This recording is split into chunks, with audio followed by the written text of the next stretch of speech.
friends. Rebecca here, the Dragon Librarian from Farmington Community Library, and I've got Zephyr here with me today, and we are going to be talking about a book that was one of my most anticipated reads of the year when I heard about it, and I've just was like counting down the days waiting for it to come out. I was a little apprehensive because, you know, when you're really that excited about something, how could it do anything but let you down, right? But it did not. Not only did it not let me down, but this book exceeded all my expectations and then some. I loved it so very much. So the first question I want to ask, though, before I introduce you to what the book is I just want to ask you a little question. Like, have you ever imagined disappearing inside your favorite book or your favorite story? And just sit with that for a second. And if you have, what would it be? What favorite story, what book, what is the book that you want to live in as a character more than anything else? And if you are the kind of person that has ever thought of that before, then this book is definitely for you. And this book is also definitely for you if you are a huge fan of libraries and librarians. If you are, this book is going to blow your mind. The Astral Library by Quinn. So first of all, I just want to say that this is the regular edition of the book, and look, it has beautiful page edges. This is not even a special edition, and beautiful. Look at that. It's like a stamping card, like from that we used to have at libraries. This book is everything. It is so amazing. My only critique of it is it's not longer. I needed it to be like 1,000 pages so it would never ever end. Anyway, what is this book about? This book is, on a grand scheme of things, it is about the importance of libraries. It is about the importance of stories.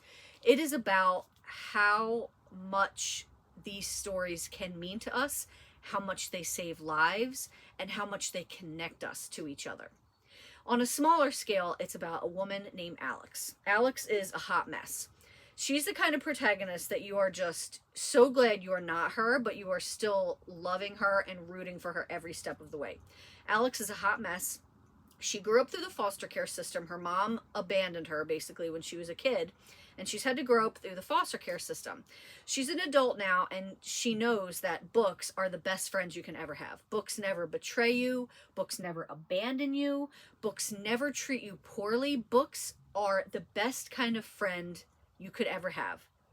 I definitely agree with her on this, on all these things. I agree with her. Books are the best friends. They really are. She's working 3 jobs. She's totally broke, and she's having a day in particular that is just absolutely horrendous. When she is in the library that she always goes to, and she manages to slip through this door that she thinks is like a closet, but she actually stumbles into this other library called the Astral Library. And this is like a liminal space library. This library exists everywhere and nowhere. It's a hub. It's a library hub that connects all these different books and stories, even books that haven't even been written yet. When I tell you that she took a moment to read the next Game of Thrones books that was out in this library and reading it, I screamed out loud. Because if I had a chance to do something like that, I would sell my soul to anybody to have that kind of chance. So Alex stumbles into this library, and she learns that this place is where desperate people come when they have nowhere else to turn and they want to escape and live the rest of their lives in their favorite stories. Like, oh, you have an abusive spouse, like you have an abusive husband and you can't take it anymore and you have no other way to get out. The Astral Library will find you and pull you out, and you can pick the story. You can go into Pride and Prejudice and live, you can't be one of the main characters, but you can live as a character in that story. Man, the possibilities are just endless with this, right? It's just incredible. So Alex is trying to decide where she wants to go and what story she wants to disappear into when the librarian, the librarian is showing her all of this stuff, she finds out that actually the Astral Library is in danger. There are people that are trying to overtake the library for their own nefarious purposes. I'm not going to tell you who they are yet because the twist on who the actual villain is so funny. And it's going to be even more funny if you happen to have worked in a library before or are familiar with libraries and the way they run, because the The actual true villain of this made me chuckle quite out loud. It was actually kind of funny. But so I'm not going to give that away. I need you to read it and get it on your own, but it's quite funny. But Alex is now, you know, thinking she was going to escape into this world, and now she's fighting to save it, not just for herself, but for everybody.